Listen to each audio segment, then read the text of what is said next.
이 부활의 아침 우리 모두를 생명으로 이끄시고 죽음과 폭력의 철창을 끊어내신 주 예수 그리스도의 은총이 우리 모두에게 충만하시고 하나님이 주시는 기쁨과 평화가 넘치시는 여러분들이 다 되시기를 간절히 바라겠습니다. 오늘 우리가 읽은 성경 말씀에서는 막달라 마리아가 부활의 증인으로 등장하고 있습니다. 마태와 마가 누가복음에서는 막달라 마리아와 함께 다른 여인들의 이름이 언급되고 있는데요, 각각의 사람은 복음서마다 약간의 차이가 있어도 모든 복음서에서 일괄적으로 등장하는 그 이름은 막달라 마리아입니다. 많이 늦었지만 캐톨릭의 교황청에서는 2016년에 마리아를 주님의 제자 중 한 명이고 부활의 증인이다 이렇게 선언했습니다. 그래서 막달라 마리아 앞에 늘 붙이는 수식어는 부활의 증인입니다. 현재 우리는 마리아를 부활의 증인이라고 말할 수 있지만 일전에 말씀드렸듯이 당시 막달라 마리아 시대, 곧 예수님 시대에는 여인들은 법정에서 증인이 될 수도 없었습니다. 법정의 여인을 증인으로 세울 수 없었을 뿐더러 여성의 증언은 효력도 가질 수 없었습니다. 그래서 기독교가 지중해 지역에 전파되자 이교 저술가인 켈수스는 예수의 죽음은 모든 사람이 목격했지만 정신 나간 여성 하나와 소수의 광신도들만이 예수가 살아있다고 주장한다 이렇게 비난했습니다. 그렇다면 왜 성경은 예수께서 막달라 마리아나 여인들이 부활의 증인이었다 이렇게 내세우고 있는 겁니까? 이들보다 훨씬 권위 있는 인물들, 예를 들자면 대제사장 가야바나 주님께 사형을 언도한 빌라도가 부활의 증인이 됐다면 역사는 달라졌을 것 아니겠습니까? 혹여 우리와 같은 과학의 시대를 살고 있는 우리는 부활이 좀 더 확실하고 검증 가능해졌으면 좋겠다 이런 생각이 들지 않습니까? 그런데 성경은 그것에 관해서 말씀해주고 있지 않습니다. 또한 켈수스를 포함하여 당시 기독교 이전에도 몸이 사라지고 영혼이 불멸한다는 영지주의나 플라톤 사상이 있었습니다. 그래서 여기에 영향을 받은 사람들은 예수께서 부활하신 것은 영이 부활하신 것이고 사람들 앞에 나타난 그 모습은 육체가 아니라 영의 모습이다 이렇게 말했습니다. 이것을 가현설이라고 하는데요, 가현, 진짜가 아니라 영이 육의 모습으로 곧 가짜로 현현했다 이 말입니다. 그래서 육은 죽었지만 영은 살아서 막달라 마리아와 제자들 앞에 나타났다는 겁니다. 그런데 성경은 또한 그렇게 말씀하고 있지도 않습니다. 오늘 우리가 읽은 본문 요한복음 20장 17절에 주님께서는 내게 손을 대지 말아라 이렇게 말씀하셨습니다. 가현인 영이라면, 육체가 아닌 영이라면 손을 댈 대상도 없었을 겁니다. 그러나 주님께서는 내게 손을 대지 말라 이렇게 분명히 말씀하셨습니다. 더 많은 제자들이 부활의 주님을 만났다고 하자 나는 내 눈으로 그의 손에 못자국을 보고 내 손가락을 그 못자국에 넣어보고 또 내 손을 그의 옆구리에 넣어보지 않고서는 믿지 못하겠소 이렇게 말했습니다. 그러나 주님께서는 도마 앞에 나타나 이렇게 말씀하십니다. 내 손가락을 이리 내밀어서 내 손을 만져보고 내 손을 내 옆구리에 넣어보아라. 그래서 의심을 떨쳐버리고 믿음을 가져라. 가현이 아니라 육체를 가지고 계셨다는 겁니다. 플라톤이나 지중해의 영지주의에서 영혼은 실제이고 육체가 껍데기라고 하고 이 사상에 의해 영향을 받은 사람들은 부활의 주님은 육체가 부활한 것이 아니라 영혼만이 부활한 것이라고 이렇게 말하고 있지만 성서는 주님께서는 육체를 가지고 계셨고 그래서 그를 만질 수 있었고 대화할 수 있었고 또한 요한복음 21장 13절에 의하면 예수께서 빵을 집어서 제자들에게 주시고 생선도 주었다고 말씀하고 있습니다. 그렇다면 왜 성경은 권위 있는 사람을 내세워 부활을 증명하거나 당시 영지주의나 플라톤 사상과 같이 사람들이 이해할 수 있는 방식으로 설명하지 않았던 것이겠습니까? 성서는 우리가 원하는 대답을 해주고 있지 않습니다. 그러나 성서는 주님께서 육을 가진 부활을 통해서 분명한 메시지를 우리에게 보내주고 있습니다. 오늘 말씀을 통해서 그 메시지가 무엇인지 찾아볼 수 있도록 하겠습니다. 스위스의 신학자 한스 킹은 영원한 생명이라는 책에서 영혼만이 부활했다는 가현적 사상에 의한 영생이 아니라 성서 안에서 말씀하는 영원한 생명에 관해서 이렇게 말하고 있습니다. 기독교 신앙은 영혼 불멸이 아니라 하나님과 맺는 인간적 관계의 불멸과 폐기 불가능성을 말한다. 하나님이 사랑하시는 것은 죽음의 순간에 몸 안에 남아있는 분자 이상이다. 그분께서는 순례에 대한 끊임없는 갈망으로 얼룩진 몸, 순례 과정을 통해서 세상에 많은 흔적을 남긴 몸을 사랑하신다. 좀 어려운 말이지만 하나하나 검토해 보도록 하겠습니다. 한스킹은 영혼이 본질이고 육체는 껍데기이니 육체가 사라지고 영혼만이 불멸한다는 것이 기독교의 사상이 아니라 당시 지중해 영재주의나 영지주의적 사고방식이라는 겁니다. 한스킹은 성서에서 말씀하는 영생이란 알맹이와 껍데기의 문제가 아니라 하나님과 맺는 인격적 관계가 그 중심이다, 이렇게 말하고 있습니다. 영혼이 본질상 알맹이이고 육체가 껍데기에서 영혼은 본질상 불멸하고 영원하다, 이런 말을 하는 게 아니라 나는 하나님에 의해서 존재하고 하나님에 의해서 내가 살고 하나님에 의해서 영생한다는 것이 기독교 신앙이라는 겁니다. 영혼이 하나님과 관계없이 알맹이가 되어 영생하는 것이 아니라 하나님에 의해 태어난 나는 하나님에 의해 살고 하나님에 의해 영원히 살아간다는 겁니다. 그리고 한스킹은 우리의 몸도 단순한 분자가 아니라고 말합니다. 우리의 몸은 단순한 물질들이 우연히 결합한 물체가 아니라고 말하는 겁니다. 우리는 하나님에 의해서 생겨난 하나님의 피조물이고 또한 하나님께서는 우리의 몸을 사랑하신다고 했습니다. 한스킹은 우리의 몸은 이 세상을 살아가다가 얼룩지고 흔적을 남긴 몸, 곧 상처 있고 나이 들고 병이 든 우리의 몸을 하나님께서 사랑하신다는 겁니다. 예수께서는 육을 입고 부활하셨습니다. 그런데 당신께서는 멀쩡한 몸으로 손과 발과 옆구리에 난 그 죽음의 상처가 완전히 치유된 상태로 부활하지 않으셨습니다. 지중해 사람들이 믿던 방식대로 육은 없고 영혼만 있는 가연의 상태로 부활하신 것도 아닙니다. 예수께서는 상처난 몸을 가지고 부활하셨습니다. 상처 입은 그 몸을 하나님께서 일으키신 것입니다. 이와 같이 하나님께서는 상처 없이 완전 무결한 몸을 사랑하시는 것이 아니라 이 세상을 살아가다 상처 입은 우리의 몸, 세월 속에 늙어가는 우리의 몸을 사랑하신다는 겁니다.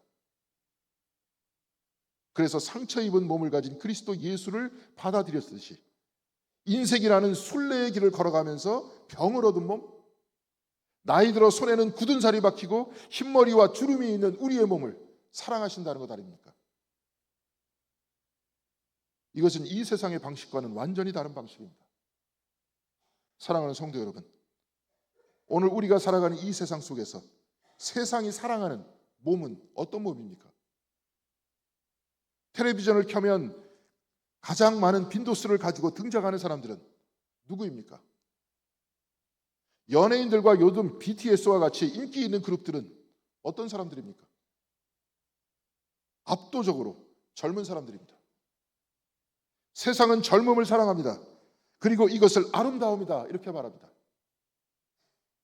프랑스의 여성 철학자 시모느 보부아르는 노년이라는 책에서 프랑스에서는 나이 지긋한 사람에게 늙었다라는 표현을 하면 이 말을 들은 사람은 이것을 일종의 수치스러운 것이다, 이렇게 생각한다고 합니다. 프랑스만 그렇습니까? 우리나라도 그렇지 않습니까? 보부아르는 사회적으로 사춘기라고 하는 나이는 15살에서 18살 정도의 나이이고 18세에서 21세 나이에 젊은이들은 성인 세계에 받아들여진다고 합니다. 우리나라에서도 이때 주민등록증이 나오고 남자들은 군대에 갑니다.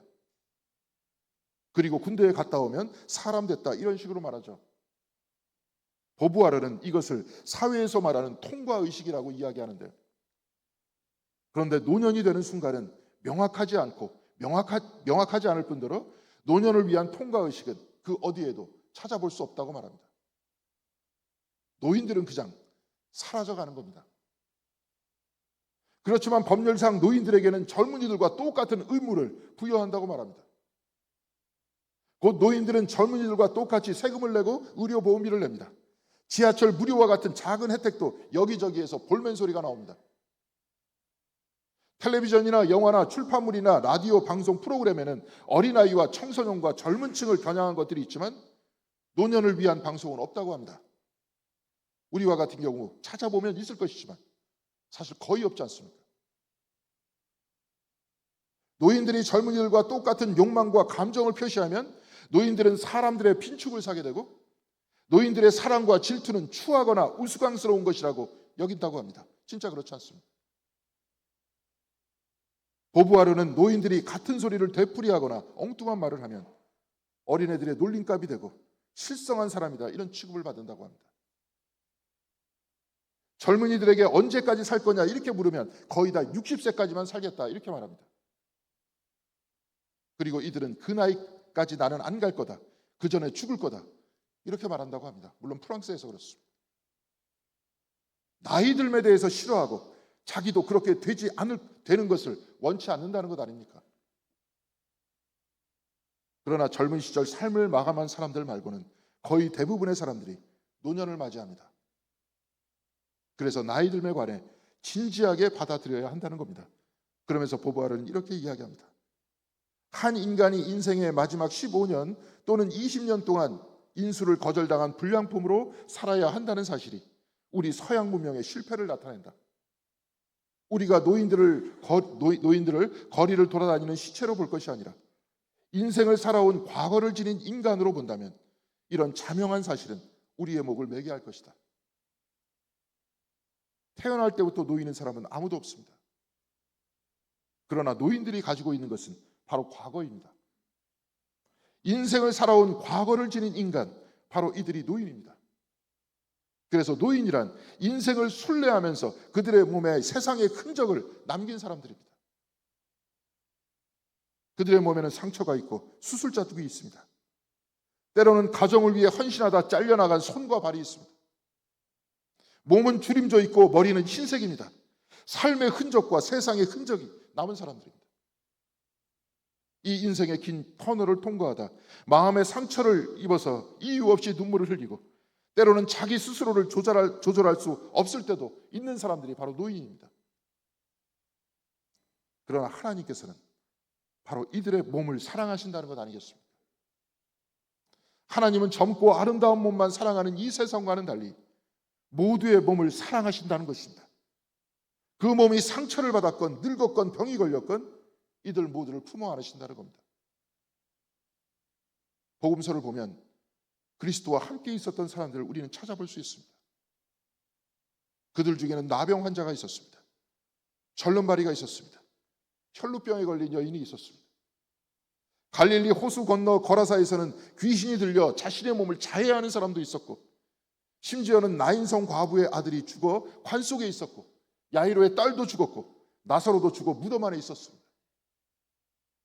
그런데 하나님께서는 바로 이들, 인간의 역사와 삶의 궤적을 통해 병이 들고 늙고 상처난 이들, 심지어 죽은 이들과도 함께 하셨습니다. 세상은 이들을 밀어내고 배제합니다.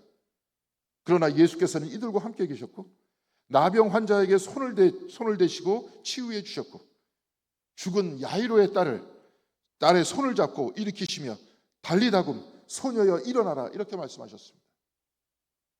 눈먼 맹인의 눈에 흙을 붙이시고 실로암 물에 가서 씻으라 하셨고 혈루병에 걸린 여인은 주님의 옷을 붙들었습니다.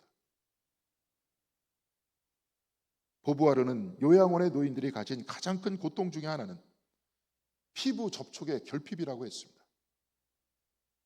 젊은 사람들과 악수와 포옹과 손을 잡는 신체의 접촉이 거의 줄어들면서 외롭고 괴로워진다는 겁니다.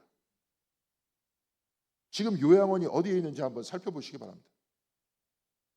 거의 다 요양원은 서울 근교의 고속도로변에 있습니다. 찾아가기 전까지는 집으로 돌아올 수 없는 곳에 있습니다. 그러나 예수께서는 손을 내미셨습니다. 그리고 이들을 붙드셨습니다. 예수께서는 만져질 수 없는 몸을 만지셨고 그들과 같이 계셨습니다.